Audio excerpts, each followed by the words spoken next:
Olá, graça e paz. Chegamos então ao quarto vídeo da série escatológica dentro do pensamento puritano, e que nós temos refletido, pensado e apresentado aos amados amigos e irmãos.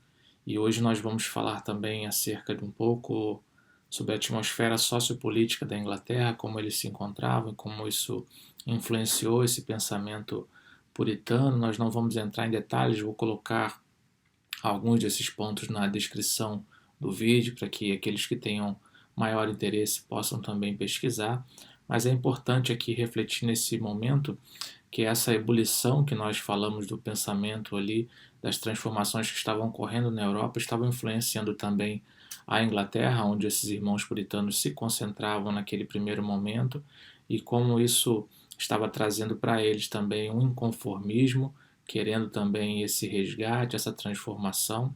E alguns pontos são importantes, relevantes, para nós pensarmos também como isso se deu e como isso influenciou o pensamento puritano em relação à escatologia ou aos assuntos relacionados aos finais dos tempos. Primeiro, pensar com relação ao reinado da rainha Maria I, que se dá aí do período de 1516 a 1558, que é uma rainha extremamente católica e que, ao perceber que esses irmãos, esses crentes agora puritanos estavam querendo, né, fazer com que aquilo que estava acontecendo ali na Europa, principalmente aquilo que havia acontecido na Alemanha através de Lutero, a Reforma, que isso chegasse com força dentro da Inglaterra, dentro dos domínios da Inglaterra. Essa rainha agora extremamente católica, ela resolve então trazer uma grande perseguição, né, juntamente com seu imenso ódio pela igreja protestante, por tudo que estava acontecendo ali relacionado à reforma protestante. Então ela prende muito desses crentes puritanos, desses irmãos que estavam com esse pensamento, com essa intenção ali de trazer a reforma de uma forma mais enfática para a Inglaterra também. E esses crentes agora exilados, eles têm contato com esses teólogos britânicos que já tinham vindo ali, tido contato com os ideais da reforma. Esses teólogos principalmente destacados ali em Genebra, né, na Suíça, pessoas que tiveram contato com esses crentes, e eles, por passarem por essa perseguição, por esse cárcere, né, por esse aprisionamento também ali na Inglaterra, através do reinado da rainha Maria I, eles já conseguem refletir, entender e visualizar ali no exílio, com relação ao exílio de Daniel na Babilônia e do próprio João na ilha de Patmos. E um deles afirma o seguinte: o interesse, um dos autores, né? O interesse apocalíptico sempre pareceu florescer quando pessoas piedosas experimentavam perseguição e eram deslocadas de suas terras, como o caso estava acontecendo com eles. Os lares no exílio se tornaram laboratórios em que os puritanos começaram a modificar a escatologia agostiniana clássica, que era o que simplesmente era o pensamento que existia na época com relação à escatologia, era o pensamento agostiniano, né, que nós já comentamos sobre ele anteriormente.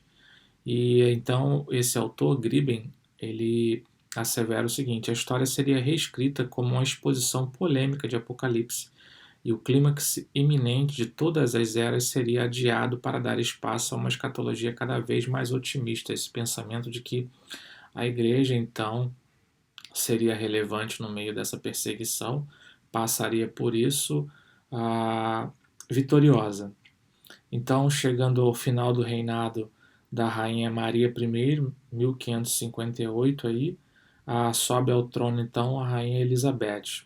Essa rainha então vai reinar aí de 1533 aproximadamente a 1603, e ela restabelece então o pensamento protestante Então esses exilados, chamados exilados marianos, né, porque foram presos pela rainha Maria I, eles retornam à Inglaterra então em 59, com esse pensamento todo que foi cunhado, né, que foi trabalhado ali nas prisões ali, com essa esperança apocalíptica, uma nova esperança apocalíptica de que agora, nesse momento, Deus estava trabalhando, né, e trazendo ali a restauração do protestantismo, aquilo que tinha sido iniciado ali com Martim Lutero, com a Reforma Protestante. Isso começou a dar mais voz a esses cristãos agora, porque nesse ponto tinham o apoio então da Rainha Elizabeth, que se tornara mais simpática à causa protestante nesse primeiro momento. Porém, com o desenrolar do tempo, a gente vê que aqui dentro dos escritos que essa rainha, mesmo tendo um parecer ou um pensamento mais inclinado ao protestantismo, ela ainda permanece com algumas práticas da Igreja Católica Romana. E ela então tenta controlar, né, essa inquietação eclesiástica mediante publicação de estatutos de conformidade com uma uniformidade, com o estatuto da supremacia. A rainha então declarou-se chefe da igreja, né? Ela passa a governar a igreja oficial, com o estatuto de uniformidade. E faz então uso do livro da oração. Nós já comentamos sobre esse livro de oração. Seria agora uma regra dos cristãos viverem, né, obedecendo além da Bíblia, esse livro de oração. Com certeza algo que não trouxe satisfação para esses cristãos puritanos, porque isso trazia a igreja para um pensamento novamente mais próximo daqueles erros que foram alimentados ali pelo catolicismo romano. E mais uma vez, apesar da rainha Elizabeth parecer ser uma rainha que estava dando vozes, né, aos puritanos, aos protestantes daquele tempo, ela estava querendo controlar de alguma maneira a igreja também. Então, aqueles que se opunham mais diretamente a ela, mesmo tendo uma inclinação protestante, essa rainha também começa a punir esses cristãos puritanos que eram apresentados como puritanos não conformistas, né? Eles se recusavam a seguir essas denominadas práticas papistas dos estatutos, e aí eles são castigados.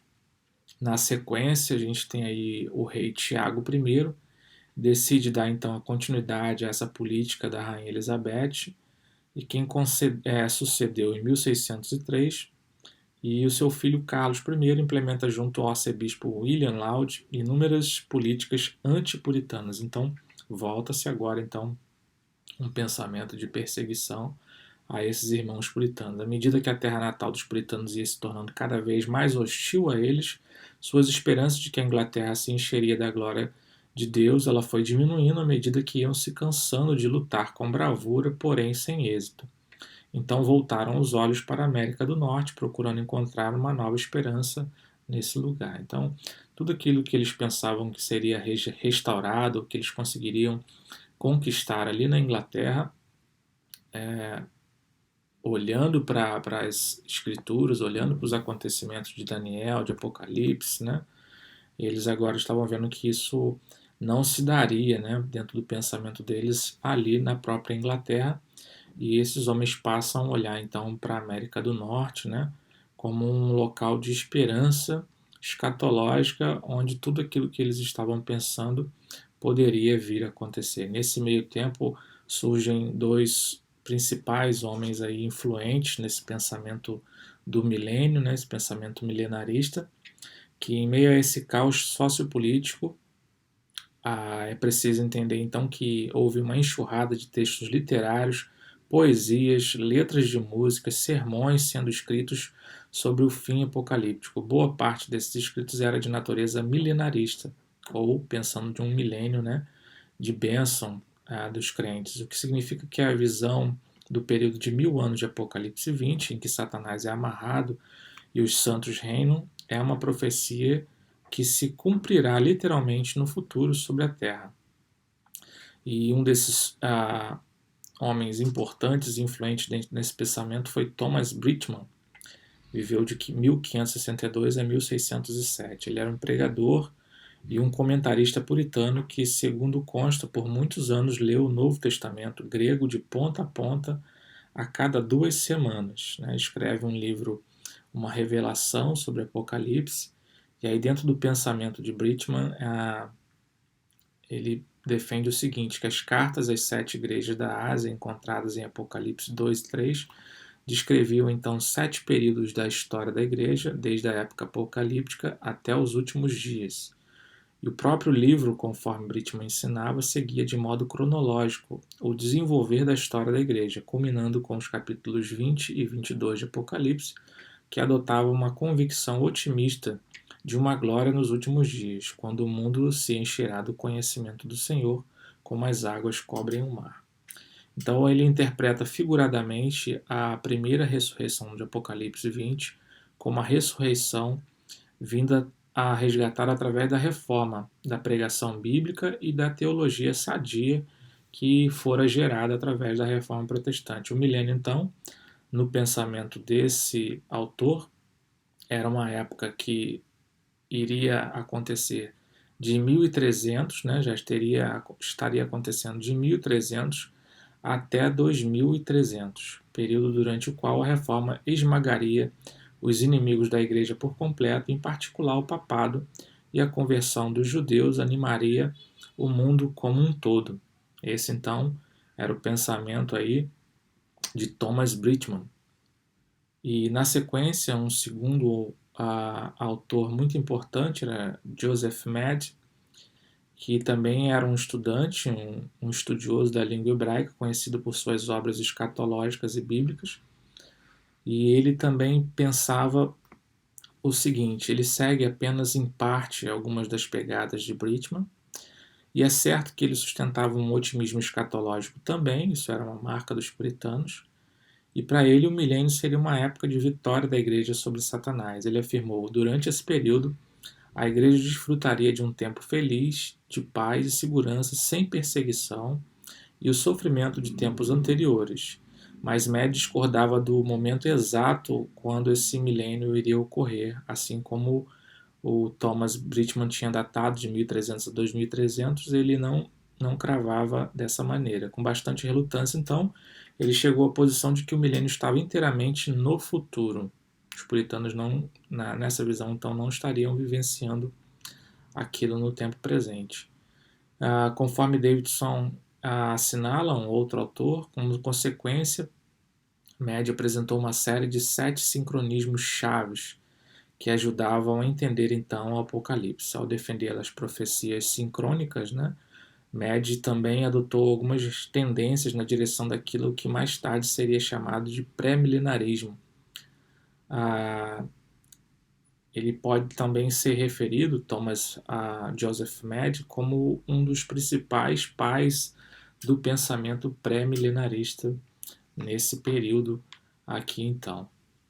Então nós vemos que o pensamento, a formação de um pensamento escatológico, ele não é uma coisa simples, né? Como alguns tentam, né, dizer ou pensar, não, eu tenho esse pensamento, eu concordo com isso, é uma coisa que leva tempo, é uma coisa que esses homens experimentaram nas suas vidas, dentro do seu contexto sociopolítico, econômico, sua cultura sendo transformada, as literaturas que liam, né? A gente está vendo aqui duas pessoas prominentes, um que estudava grego, né, diuturnamente, o outro que estudava hebraico, as duas línguas originais, para trazer uma interpretação melhor, e hoje nós queremos de uma forma muito simplista, né, trazer ideias relacionadas à escatologia bíblica, né, e a gente entende que não deve ser assim. Então, alguns homens que tinham um pensamento milenarista subsequente foram escritores apocalípticos, né, chamados dentro do pensamento puritano, foram escritores apocalípticos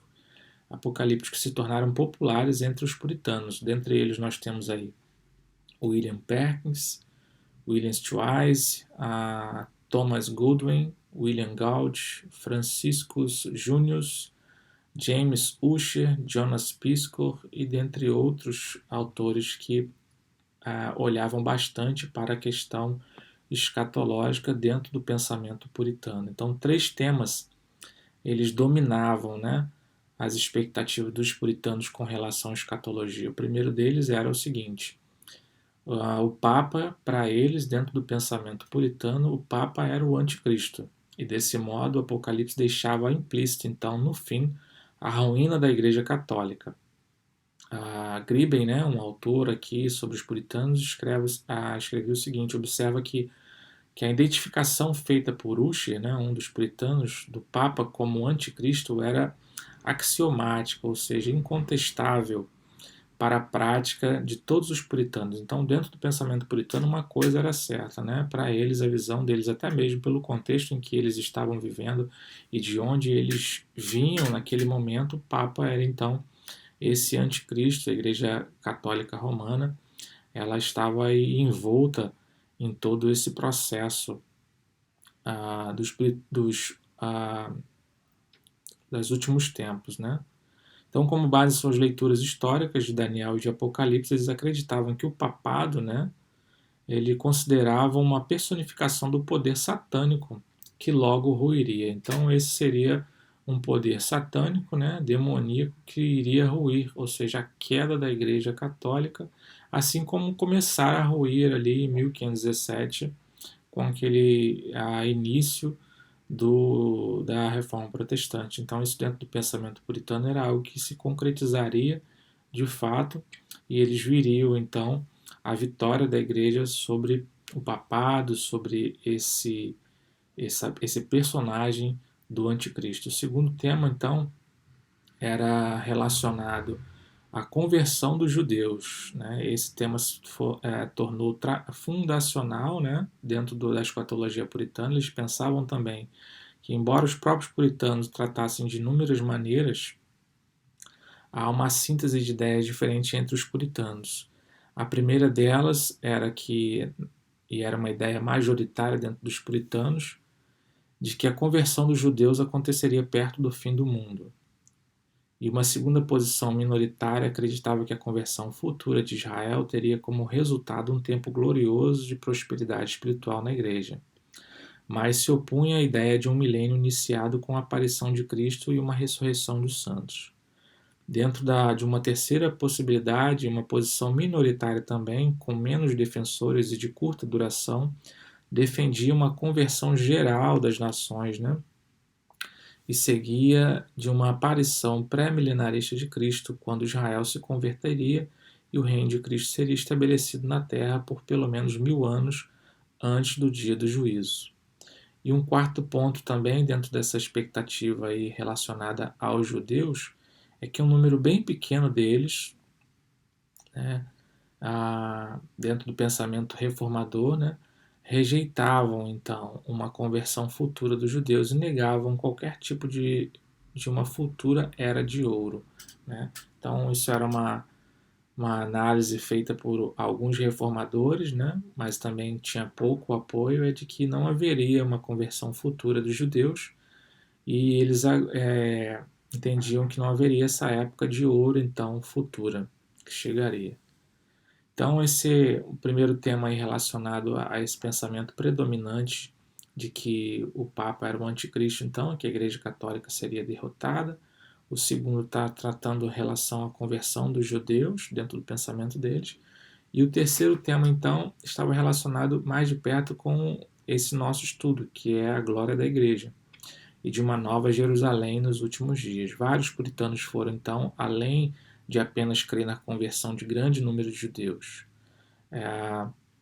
John Owen, por exemplo, né?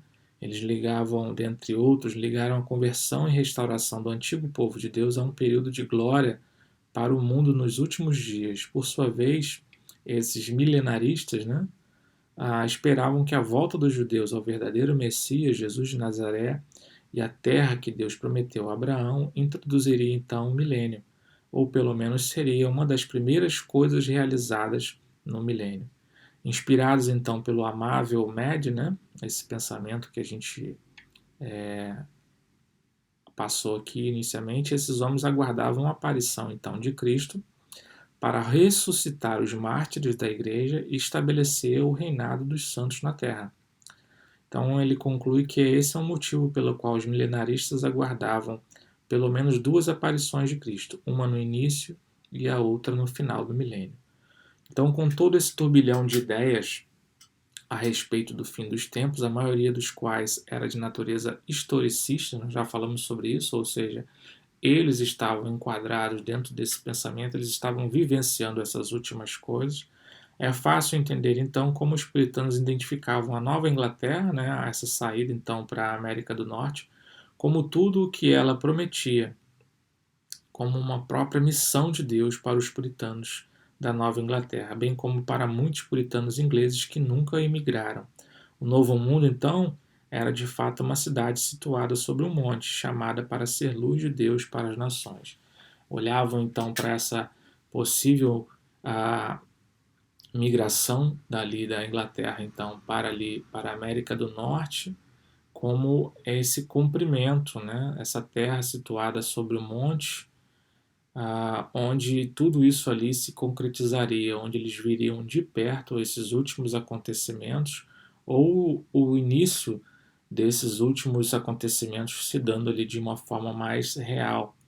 E esses irmãos então começaram a nutrir esses pensamentos e estudar profundamente os pensamentos escatológicos. Por mais que a gente não olhe tanto para os puritanos como pessoas que estudaram, eles se deram sim o trabalho grande, né? Escreveram muitos artigos, muita literatura cristã voltada para o pensamento escatológico. Mais uma vez, então, é necessário reforçar que esse não é um assunto simples, não pode ser tratado de maneira simplista por um ou por outro aspecto, né? Por uma ou outra situação que ocorra, uma perseguição, uma explosão, algumas coisas dentro do cenário político, sociocultural, como o resultado de uma ou de outra profecia que será assim. Então é importante olhar detalhadamente para todos os pontos, para todas as apresentações que se fazem em relação ao pensamento escatológico, para que daí nós possamos conseguir ter um pensamento, uma direção melhor para olharmos com cuidado com relação às coisas futuras, com relação àquilo que Cristo já está fazendo ou ainda irá fazer, aquilo que ele já fez também, para que esses cumprimentos realmente se deem, para que realmente isso aconteça, para que realmente a gente consiga enxergar e perceber que os finais dos tempos eles se darão de fato e quais serão esses sinais, quais são as indicações mais precisas e mais confiáveis que nós podemos ter olhando para a Bíblia, olhando para os estudos, olhando para aquilo que já foi deixado para nós e que Deus possa estar então nos abençoando nesses estudos, nesses próximos vídeos que nós estaremos apresentando. No próximo vídeo falaremos então dessa chegada em si desses irmãos puritanos, né, aquela missão divina na Nova Inglaterra, na América do Norte, e como eles começam então a trabalhar aqueles pensamentos. Falamos então, somente para nós recordarmos aqui até o momento, sobre os desafios então da escatologia puritana, falamos em termos da hermenêutica historicista e que isso representava, e agora nós falamos um pouco sobre a questão da atmosfera sociopolítica que estava ocorrendo na Inglaterra. Mencionamos aqui alguns autores milenaristas que foram influentes em relação a esse pensamento puritano e aquilo que traçava, então trazia para eles a ideia de como essas coisas estavam acontecendo. Vou colocar, né, como já mencionei na descrição desse vídeo, alguns pontos relevantes daquilo que nós falamos aqui para que você possa dar prosseguimento aos seus estudos então. Gostaria mais uma vez de pedir para que você clique aí então nesse like, né? Curta aí se realmente esses vídeos têm ajudado você nesse pensamento, na formação da sua visão escatológica, e você entende que isso é relevante para você, para outros cristãos também. Se não está inscrito no canal, queria mais uma vez te convidar também a se inscrever no canal, se entender que esses assuntos e os outros vídeos também da vida dos irmãos puritanos que foram postados anteriormente são relevantes para a igreja hoje. Compartilha isso com os amigos, com os outros irmãos, né, das igrejas também, para que seja uma benção. Vamos tornar de alguma forma esses assuntos relevantes. A gente dá relevância a tanta coisa sem importância para a vida cristã, mesmo sendo cristãos, mesmo sendo servos de Deus, acabamos colocando como proeminência, como assuntos relevantes, coisas até mesmo que nós criticamos. Então eu quero te pedir essa ajuda em relação a esses vídeos que você possa estar ajudando a divulgar. Deus te abençoe em nome de Jesus.